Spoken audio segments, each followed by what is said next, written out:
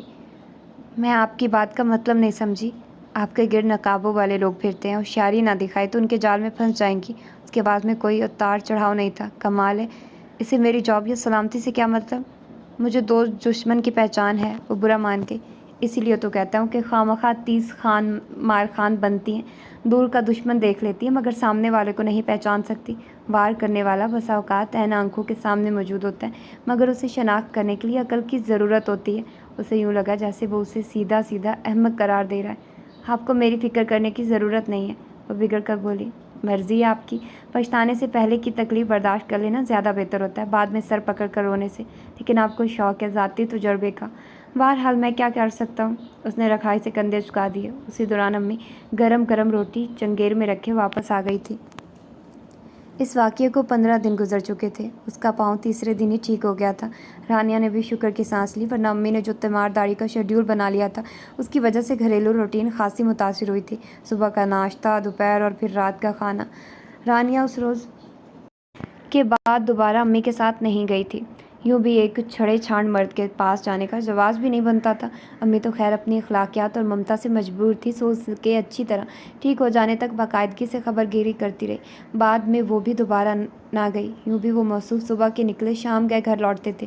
رانیہ کو آج F11 جانا تھا۔ پرسوں اسے پہلی تنخواہ ملی تھی اور ثنا نے تنخواہ دیتے ہوئے اسے ڈیوٹی ایریا بتایا تھا، تقریباً 1 بجے کے قریب جانا۔ اس سے پہلے تو یہاں کی بیگمات کی ویسے بھی آنکھ نہیں کھلتی ہوگی۔ نہ جانے کیوں رانیہ اس کام سے مطمئن نہیں تھی۔ 1 ماہ سے زائد ہو گیا تھا مگر وہ ابھی تک خود کو کمپنی ورکرز اور ماحول کے ساتھ ایڈجسٹ نہ کر پائی تھی۔ اسے اپنا آپ اجنبی سا لگتا، یوں جیسے وہ کسی غلط جگہ پر آ گئی ہے، ان لوگوں کے درمیان ہے جہاں اسے نہیں ہونا چاہیے۔ وہ کام کر رہی ہے جو اس جیسی لڑکی پر سوٹ نہیں کرتا۔ سفید بڑے سے گھر کی بیل بجاتے ہوئے وہ خاصی الجھی ہوئی تھی۔ ملازم نے دروازہ کھولا۔ اس نے اپنا اور کمپنی کا تعارف کروانے کے بعد بیگم صاحبہ کو اطلاع دینے کا کہا۔ آپ اندر آ جائیے، ملازم نے واپس آ کر مؤدبانہ کہا۔ ایک تو محترماؤں کو یہاں تک چلتے ہوئے موت آتی ہے۔ وہ تلملاتے ہوئے اندر آ گئی۔ ملازم اپنی رہنمائی میں اسے ایک پرشکوہ کمرے میں چھوڑ کر دروازہ بند کر کے باہر چلا گیا۔ اسی لمحے دوبارہ دروازہ کھلا۔ وہ آئی، گھر میں ہماری خدا کی قدرت ہے، جانی پہچانی شانت آواز پر اس نے گردن گھمائی اور پھر جیسے پوری چھت اس پر آ رہی، سیاہ 3 پیس سوٹ میں فرمان بڑی نشیلی مسکان سے اسے دیکھ رہا تھا۔ آپ، یہ آپ کا گھر ہے؟ اس کے سوکھے حلق سے آواز نہیں نکل رہی تھی۔ جی ہاں، یہ میرا غریب خانہ ہے۔ سچ شکر کہ آپ نے رونق تو بخشی، میں کب سے آپ کا منتظر تھا۔ اس کی آنکھوں اور لہجے سے آنچ پھوٹتی محسوس ہو رہی تھی۔ رانیہ غیر محسوس انداز میں چند قدم پیچھے سے رک گئی۔ ڈرو نہیں بیبی، کم آن۔ اس کا مخمور لہجہ سرگوشیانہ ہو گیا۔ وہ اتنا نزدیک آ گیا تھا کہ بچ نکلنے کا راستہ نہ رہا تھا۔ رانیہ کے خوف سے ابلتی آنکھیں مستبرانہ انداز میں ادھر ادھر کا جائزہ لے رہی تھی۔ ذرا اپنا ہاتھ دے مجھے۔ اس نے اس کا ہاتھ پکڑنے کی کوشش کی۔ اسی لمحے رانیہ کے ذہن میں آ گیا کہ اسے کیا کرنا ہے۔ سائڈ ٹیبل پر رکھا پیتل کا بڑا سا گلدان اٹھانے میں محض 1 سیکنڈ ہی صرف ہوا تھا۔ اگلے منٹ میں وہ پوری قوت سے فرمان کی پیشانی پر لگا۔ چوٹ اتنی شدید تھی کہ وہ ڈکراتے ہوئے جانور کی طرح کلین پر لڑک گیا۔ اس کی پیشانی، چہرہ اور گردن خون سے رنگین ہو چکے تھے۔ رانیہ نے کانپتے ہوئے ہاتھوں سے گلدان دوبارہ اپنی جگہ پر رکھا اور خود کو گھسیٹتے ہوئے جلدی سے دروازہ کھول کر باہر نکل آئی تھی۔ بدحواسی میں وہ اپنا بیگ بھی وہیں چھوڑ آئی تھی۔ گیٹ پر موجود چوکیدار نے حیرانی سے اسے تقریباً بھاگتے ہوئے نکلتے دیکھا تھا۔ جتنی دیر میں وہ صورتحال سمجھ کر اس کے پیچھے آتا، وہ مارکیٹ والی روڈ پر ٹرن لے چکی تھی۔ اللہ میاں، کوئی ٹیکسی مل جائے۔ وہ جلد از جلد اس سیکٹر سے دور ہونا چاہتی تھی۔ وہاں ہونڈا CD 70 پوری رفتار سے اس کے قریب آ کر رکی۔ چلو بیٹھو۔ اس کا لہجہ کھردرا اور مضطرب تھا۔ رانیہ نے فیصلہ کرنے میں 1 سیکنڈ کی بھی مہلت نہ لی اور جیسے تیسے اس کے پیچھے بیٹھ گئی، گو کہ یہ بھی رسکی تھا۔ وہ شخص بھی اجنبی تھا اور اس کے خلاف خاصے جارحانہ تیور رکھتا تھا، مگر جان و آبرو بچانے کے لیے اس نے نسبتاً کم خطرناک راستے کا انتخاب کر لیا۔ اگر ٹیکسی کے انتظار میں کھڑی رہتی تو فرمان کے بندوں کے ہاتھ لگنا مشکل نہیں تھا۔ خدا جانے وہ مردود مر گیا ہے یا اور اگر سچ مچ وہ ہلاک ہو گیا تو اسے سوچ کر ہی جھرجھری آ گئی۔ مجھے کیا خبر تھی اس ایریا میں اس کی رہائش گاہ ہوگی۔ جلدی وہ لوگ پشاور موڑ پہنچ گئے تھے۔ مارکیٹ کے قریب کا کابل ریسٹورنٹ کے آگے اس نے بائک روک دی۔ چلو آؤ، میں نہیں اتروں گی، مجھے اپنے آفس جانا ہے۔ مجھے بھی غیر عورتوں کو ساتھ لے کر ہوٹلوں میں خوار ہونے کا شوق نہیں ہے، کچھ بات کرنا ہے تم سے۔ اب کیا چوراہے پر کھڑا ہو جاؤں تمہارے ساتھ؟ وہ برس پڑا۔ رانیہ گڑبڑا کر اس کے ہمراہ اندر آ گئی، دل ہی دل میں جل بھن رہی تھی۔ بھلا میں کیوں خواہ موصوف کے روب میں آ رہی ہوں؟ بڑھایا میرا چاچا ماما، اسے اپنی بے بس کیفیت بالکل بھی اچھی نہیں لگ رہی تھی۔ کچھ بچا لائی ہو یا گواہ آئی ہو اپنا آپ؟ وہ کرسی پر بیٹھتے ہوئے بڑی چپتی نظروں سے اسے ٹٹول رہا تھا۔ رانیہ کی ہتھیلیوں میں پسینہ اتر آیا، وہ ہونٹ چباتے ہوئے سر جھکا کر انگلیاں مسل رہی تھی، چہرہ احساسی شرمندگی سے سرخ ہوا جا رہا تھا۔ ایسا کچھ نہیں ہوا، بہت طاقت لگا کر اس نے مضبوط اور ٹھوس لب و لہجہ اختیار کیا تھا۔ پورا واقعہ بیان کرو۔ اس کے چہرے سے سکون اور اطمینان چھلکنے لگا۔ رانیہ نے مختصراً بتا دیا کہ موصوف کی جسارت اس نے کیا حکمت عملی اپنائی۔ اس سے پہلے کہاں ملا تھا تم سے؟ وہ کس دھڑلے سے اسے تم کہہ کر مخاطب کر رہا تھا؟ رانیہ کو طیش تو آیا مگر صبر کے گھونٹ بھر کر چپ رہی۔ جس دن میری کمرشل ایریا میں ڈیوٹی تھی، اس کے تیور مجھے اسی دن کھٹک گئے تھے، اسی لیے اس کی چکنی چپڑی باتوں میں آنے کے بجائے جان چھڑا کر آ گئی تھی۔ تمہیں سازش سے پھنسایا گیا، مگر کمال حماقت یہ ہے کہ تم ابھی تک سامنے کا بندہ نہیں دیکھ سکی۔ کون؟ لیاقت صاحب؟ اسے خیال آیا، نہیں، وہ محض کاغذ کے شیر ہیں، پس پردہ دوسرے لوگ ہیں۔ اس نے ذومانیت سے کام لیا۔ دوسرے کون؟ رانیہ الجھ گئی، پھر چونک کر اس کی صورت دیکھنے لگی۔ مگر آپ کو یہ سب کیسے معلوم ہوا اور آپ F11 کس طرح پہنچے؟ سب سے پہلے پوچھے جانے والا سوال کا خیال اسے اب آیا تھا۔ آپ اپنی آنکھیں کھلی رکھیے تو آپ کو دوسرے بھی نظر آئے نا، وہ طنزاً بولا، پھر اٹھ کھڑا ہوا۔ چلو مجھے دیر ہو رہی ہے۔ اور پھر جب اس نے آفس کے عین سامنے پارکنگ لاٹ میں موٹر بائک روکی تو اپنی گاڑی کی طرف بڑھتی ہوئی ثنا نے انتہا درجے کے تحیر سے اس کی سمت دیکھا تھا۔ وہ اسے ڈراپ کر کے واپس فوراً ہو لیا۔ یہ تمہیں کہاں مل گیا؟ اور اس نے تمہیں اپنے ساتھ بٹھانا کیسے گوارا کر لیا؟ ثنا کے لہجے سے استجاب ٹپک رہا تھا۔ رانیہ کوئی بات نہ بنا پائی، کیا بتائے اور کیا کہیں؟ اس نے ثنا کے تعجب پر دھیان نہیں دیا تھا۔ وہ اس ادھیڑ بن میں لگی ہوئی تھی کہ ثنا کو سارا واقعہ بتانا چاہیے یا نہیں۔ دوسرے دن اس کی آف تھی، اس سے اگلے روز ڈیوٹی پر آئی تو اندر سے خوفزدہ سی تھی، کسی انہونی کے ڈر سے ادموئی ہوئی جا رہی تھی۔ رانیہ ادھر آؤ۔ ثنا کے پکارنے پر وہ متوج سی اس کی ٹیبل کے پاس آ کر رک گئی۔ تمہارے ساتھ کیا ہوا تھا پرسوں؟ اس کا لہجہ بےحد نرم تھا مگر نظریں گہرائی تک جانچنے کی صلاحیت رکھتی تھی۔ پرسوں؟ اس کا سانس حلق میں اٹکنے لگا۔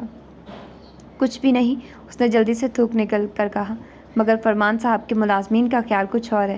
ان کے مطابق تم نے کمپنی کے پروڈکٹ متعارف کروانے کے بہانے گھر میں گھس کر فرمان صاحب پر قاتلانہ حملہ کیا اور پھر انہیں زخمی حالت میں چھوڑ کر فرار ہو گئی۔ گیٹ کا چوکیدار اور مالی گواہ ہیں اس واقعے کی، انہوں نے تمہیں آتے جاتے دیکھا تھا۔ رانیہ کا سانس اوپر کا اوپر اور نیچے کا نیچے رہ گیا۔ یہ الزام ہے مس ثنا، اصل واقعہ کچھ اور ہے۔ میں وہی پوچھ رہی تھی۔ ثنا کے لہجے میں تلخی آ گئی۔ رانیہ نے ہانپتے کانپتے سارا احوال کہہ سنایا۔ لیکن تمہاری بات کی سچائی پر کون یقین کرے گا؟ وہ فرمان صاحب تو تمہارے خلاف پرچہ کٹوانے کا ارادہ رکھتے ہیں۔ ثنا کا چہرہ غمگین ہو گیا۔ کیا؟ اس کی آنکھوں کے آگے اندھیرا چھانے لگا۔ لاکھ بہادر اور بولڈ صحیح تھی، لڑکی تھی تو لڑکی جسے غم روزگار کے ہاتھوں پہلی مرتبہ گھر سے باہر نکلنے کا اتفاق ہوا تھا، وہ اتنی زمانہ شناس بہرحال نہ ہوئی تھی کہ شاطرانہ چالوں کو سمجھ سکتی۔ تم چاہو تو ان سے مل کر معذرت کر کے معاملہ سنبھال سکتی ہو۔ ثنا گہری نظروں سے اسے دیکھ رہی تھی۔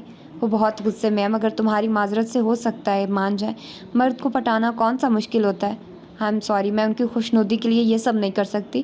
اس نے صاف انکار کر دیا۔ سوچ لو، معاملہ بگڑ بھی سکتا ہے۔ 2 گھڑی کی چاپلوسی اور خوشامد عمر بھر کی بدنامی سے بہرحال کم تکلیف دہ ہے۔ اس نے جیسے نتائج سے ڈرایا۔ رانیہ مخمصے میں پڑ گئی۔ نہ جانے رفتن نہ پائے ماندن، میں دوبارہ اس مکار بھیڑیے کی شکل بھی نہیں دیکھنا چاہتی۔ وہ بے بسی سے گویا ہوئی۔ تمہارا رویہ کمپنی کے سودے پر بھی اثر انداز ہو سکتا ہے۔ فرمان صاحب نے ہم سے ایک اہم ڈیل کی ہے، تمہارے انکار کی صورت میں وہ کینسل ہو سکتی ہے۔ ثنا بے نیازی سے کاغذات پر جھک گئی تھی۔ کچھ بھی ہو، میں دوبارہ اس کے پاس نہیں جاؤں گی۔ وہ دل ہی دل میں تہہ کر چکی تھی۔ اب تو قسمت سے بچ نکلی تھی، دوبارہ گئی تو شاید کبھی واپس نہ آ سکوں۔ اس سے تو بہتر میں ملازمت چھوڑ دوں۔ پھر اس نے فیصلہ سنا دیا۔ ہماری کمپنی کا اصول ہے کہ جاب چھوڑنے سے 15 روز پہلے نوٹس دینا ہوتا ہے تاکہ ہم بروقت متبادل کا انتظام کر سکیں۔ جو ہی اس نے اپنے خواہش کا اظہار کیا، آگے سے ثنا کا ٹاکڑ توڑ جواب اسے برف بنا گیا، گویا اب مزید 15 روز تک ڈیوٹی پر آنا تھا، تب ہی نجات مل سکتی تھی۔